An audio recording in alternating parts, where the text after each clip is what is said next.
Hello, hello, everyone. How are you doing, my love goddesses? Today is, as always, a beautiful day where we are focusing on evoking our love goddess, getting embodied with our love goddess, connecting to her. Who is she? Discovering her, understanding her, getting aligned with her. Who is our love goddess? How can we connect with this energy that we all have, right?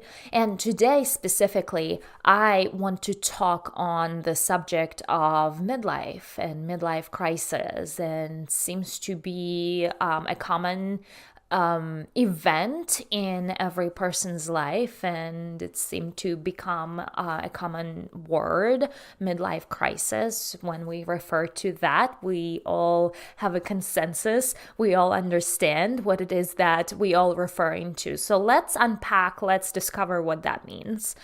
When a woman is going through midlife crisis, she may have following symptoms. She may look back and say, oh, my best years are behind me. She is struggling to understand what her new vision is for her life. She is struggling to come to terms with her life and all the things and all the struggles and all the trauma that she has experienced in her life. With that being said, she gets depressed. There is lack of vision, there is lack of direction, there is the sense that life is coming to an end and I'm still nowhere near where I wanted to be in life. There is a sense of being stuck in a circle. There is a bitterness about life in general, and there is that jealousy for other women and how are they having everything and I still living with my parents, have gotten divorced 3 times, yada, yada, yada. Like, there's all that bitterness about how life unfolded and how it didn't fit the picture that the little girl within her have imagined her life to be. When we are 17 or even like 4, 5, 6, we have this idea of a beautiful life and projections that have been created by fairy tales, our parents, cartoons. Myself, primarily, I had this idea, oh, my Prince Charming is gonna come to me on a white horse and I'm gonna live happily ever after and I'm gonna have kids. That was my vague idea of my role in life. Although at about age 14, I had this vision. I had a little bit of a shake-off moment, and I was like, no, I'm meant for something big. I'm seeing myself telling people how to do life. I'm seeing myself on big stages. I am gonna be the one to tell them. I don't even remember what it is that I was gonna tell people. I remember having this energy. I am gonna be the one. Like, no, you live it wrong. You live it wrong. Like, I am gonna be that person to. And then my mom would come in and she would say, you don't need to prove anything to anyone. I was like, Mom, shut up. Just shut up. Like, she brought me down. Like, that's not something you would say to a woman who is inspired. Like, you don't put her fire down.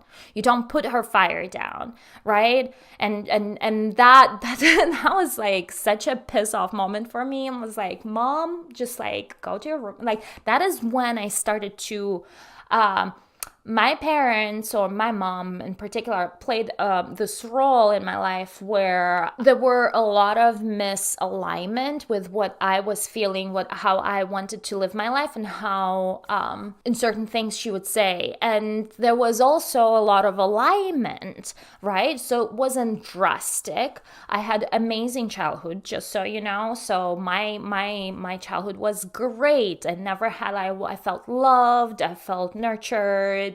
There was always food on the table. We always went on vacation. It wasn't by any means the lavish, luxurious life. No, we were middle class. However, in American standards, that probably be more on the poor side.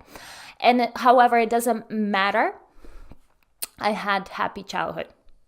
I had a happy childhood, but I learned to stand for myself very early on when I have developed a set of philosophies, and the knowledge came on pouring into me because I read so many books. I literally did nothing but read books at some point in my life, as usually, I think that was in high school. I read, and I just fed my soul, my body with that knowledge. And a lot of that did not flow with where were my parents. Like, I was on this level and there. And so it was hard for me to even try to get them up because they wouldn't see my point. They wouldn't agree to me, and they would argue. Well, my mom would argue with me, right? So I learned to shut down in my own way and not share anything. I learned to be by myself. I learned to be alone. And that's why I am thriving now to be alone. Now that I'm older, now that I'm grown, now that I have my own family, I'm like, I need my space. Give me my space. I need to be alone. I need to replenish, right? And so, but that is where it came from my childhood.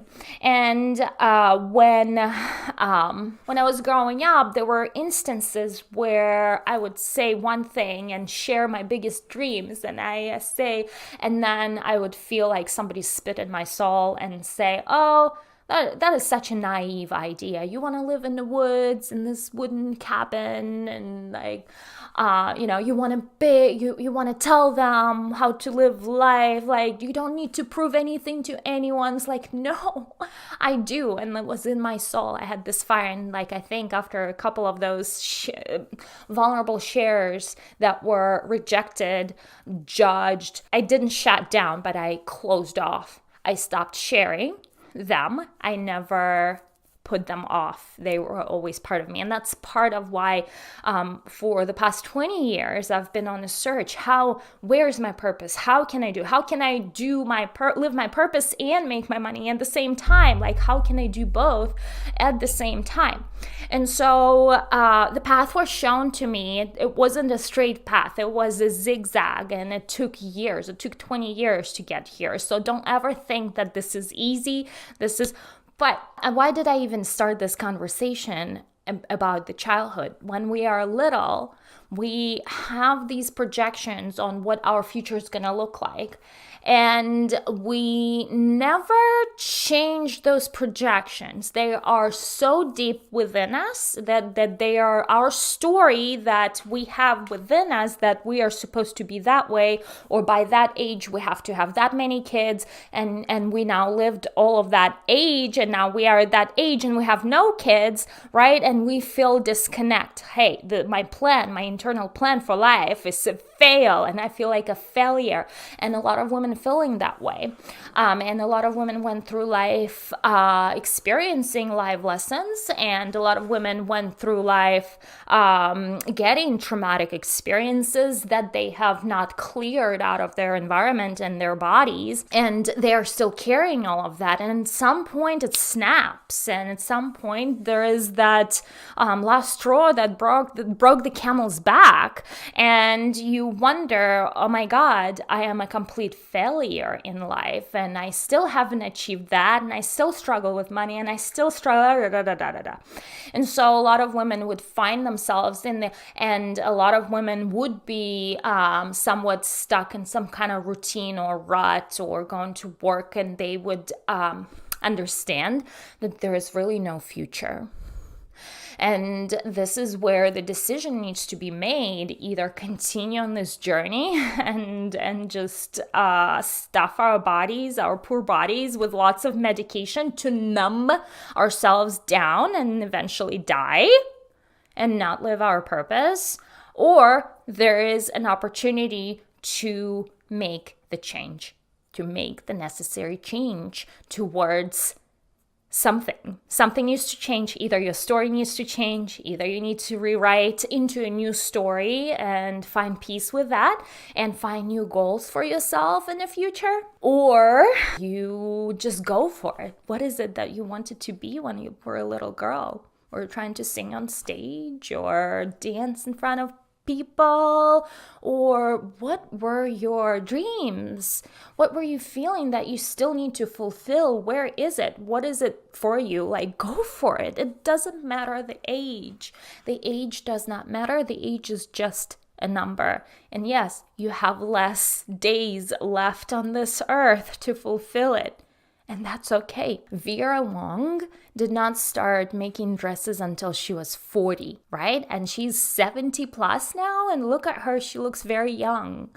There are a lot of people, a lot of women who are proving them over and over and over that it's never too late to start.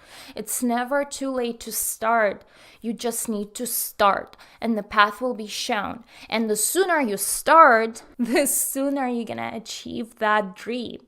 The sooner you're going to understand, the sooner the path will be shown. But in order to even understand what it is that you want, again, you have to get back to the love goddess. You have to get back to the love goddess. She's your guidance system. She's within you. She's your energy. She's telling you what to do, where to go, how to be. And in order to get back with your love goddess, you have to spend time alone with her. And you have to start exploring her and learning about her and getting in touch with her. What does she want? What does she like? What does she not like? How does she want to be touched? How does she not want to be touched? What are her aspirations? What is her sexual identity? You have to start learning who you are, because lots of women went through life numbing themselves out because it's too painful to feel the feelings. And you can't live life numb. You can't live life numb. You have to feel your feelings. You have to process your feelings. You have to get your feelings out of your body, and then you can live your life freely. That's your freedom. You have to go deep into the pain. You have to go deep into the pain. And with that, my beautiful love, we'll talk about the pain next time. And I hope you have a wonderful day today, and I will speak with you soon.